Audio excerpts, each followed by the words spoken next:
Hola Mariel, buen día. Mira, ¿cómo les va? Bueno, ¿una elección difícil para las encuestadoras? Como siempre.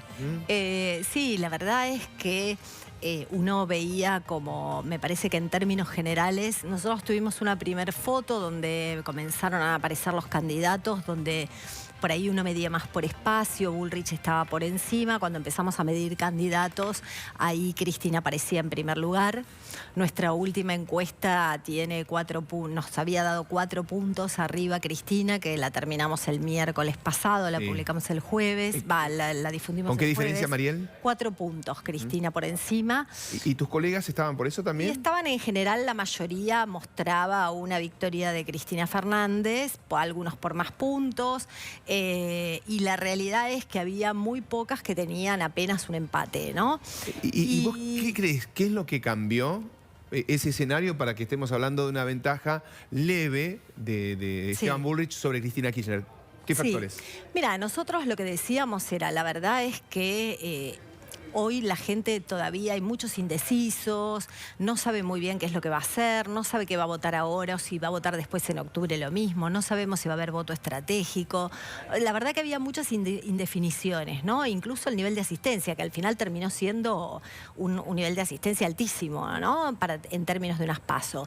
Me parece que en términos, digamos, de lo que pasó en los últimos días, mucho tuvo que ver esa pelea de alguna manera con Brancatelli, esa Vidal. Yo creo que fue Vidal en escena. Me parece que de alguna manera había como una nacionalización de la campaña, donde era volver atrás, donde era Macri contra. Cuando la campaña empieza a provincializarse y cuando aparece realmente Vidal en la campaña, creo que ahí hubo un clic de los últimos días. ¿Que esa respuesta firme influyó? Yo creo que sí. ¿Sí? Creo que la viralización de todo ese fin de semana, incluso en el programa de Mirta Legrand, o sea que hubo mucha... ¿Como el cajón de Herminio fue eso?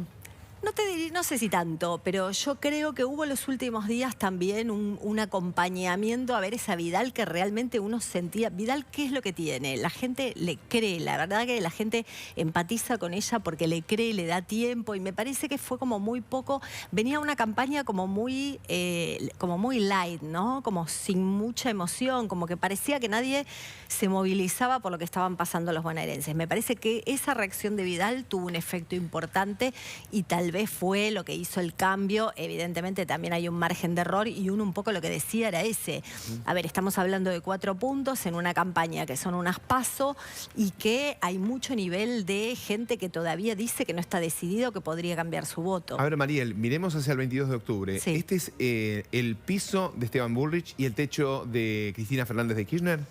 Cristina, digamos, tiene un piso y un techo mucho más cercano. Siempre decíamos, es una buena candidata en una legislativa porque tiene este piso alto que es el que estuvimos viendo y que de hecho le permite tener estos 30 y pico de puntos, pero también tiene un techo bajo, ¿no?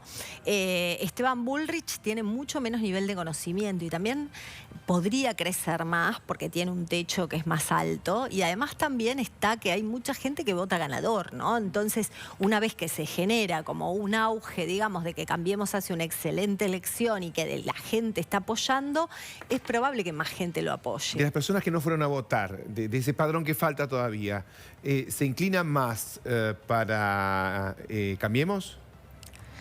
Sí, el voto de Cristina era un voto más cerrado, es decir, los que la quieren la votan y los que la votan la van a votar. Capaz que el padrón, digamos, que quedó sin votar es un voto más coyuntural, es un voto que elige lo que más le gusta en ese momento, no es un voto tan disciplinado, ¿no? El peronismo, sí, Fede, ¿el peronismo siente la falta del aparato? ¿El kirchnerismo siente ese aparato que podía ayudarlos a llevar votantes? Bueno, el peronismo hace mucho que no compite siendo oposición y evidentemente una elección siendo oposición es totalmente distinta, ¿no? Sí. Federico. No, ¿sabés que hoy lo analizábamos temprano? Mariel, quería preguntarte tu opinión respecto de los votos en blanco. Hay 310.000 votos en blanco en la provincia de Buenos Aires. No es un número menor, es un número muy importante. Y teniendo en cuenta la escasísima diferencia que hay hoy entre Bullrich y Cristina Fernández, digo, ¿con qué tiene que ver ese voto en blanco? Y en todo caso, ¿para quién suponés que puede inclinarse en la elección definitiva? Bueno, la verdad es que en términos de la inclinación es mucho en cantidad de votos, tampoco mueve demasiado el amperímetro, ¿no? En términos de cuánto impacto puede tener en uno o en otro. En el 2015 pasó algo muy particular, ¿no? Que en las PASO, que era donde había mucho para elegir, había mucho voto en blanco, y cuando después había menos candidatos para elegir, que uno pensaba, bueno, el voto en blanco se va a ampliar porque de alguna manera quizás su candidato no está, pasó todo lo contrario. El voto en blanco disminuyó muchísimo y en general terminaron eligiendo. Entonces, probablemente el voto en blanco ahora haya pasado y en octubre, cuando el voto sea realmente definitivo, sí, la gente también tome conciencia y vote menos en blanco. Pero Mariel, la verdad es que eso... Mariel, hay 3 millones de personas que votaron aproximadamente a Cristina, otras tantas Sí. a Esteban Bullrich. Hay 3 millones de personas que no fueron a votar. Sí. Es el mismo número, 3 millones de personas que dejaron de votar, 300.000 votos en blanco. Está el caudal de votos de Massa y está el caudal de votos de Randazzo. ¿Cómo se van a organizar esos votos pensando en octubre? Ya estamos en la carrera de octubre. ¿Cómo se reorganizan esos votos rumbo a octubre? Bueno, hay mucha gente que, por eso digo, me parece que el voto, digamos, más militante, el voto de Cristina es el voto que más va a votar, la quiere, la elige y va a votar. Me parece que ese porcentaje de gente que no fue a votar es más porcentaje de otros partidos. Puede ser de Cambiemos, de la izquierda, de partidos de la oposición, ¿no? Y que de alguna manera, bueno, ahora vamos a ver el tema de las campañas. También es cierto que tuvimos una sola legislativa PASO previa, que fue la del 2013. Sí. Esos votantes se incorporaron y no necesariamente todos fueron a ganador, ¿no? Porque se incorporaron a Massa como se incorporaron a Insaurralde en ese momento. Vamos a ver cómo funciona ahora. Me parece que todavía también hay que esperar que decante esto y darle un poco de tiempo, ¿no? A la campaña, a las propuestas y demás.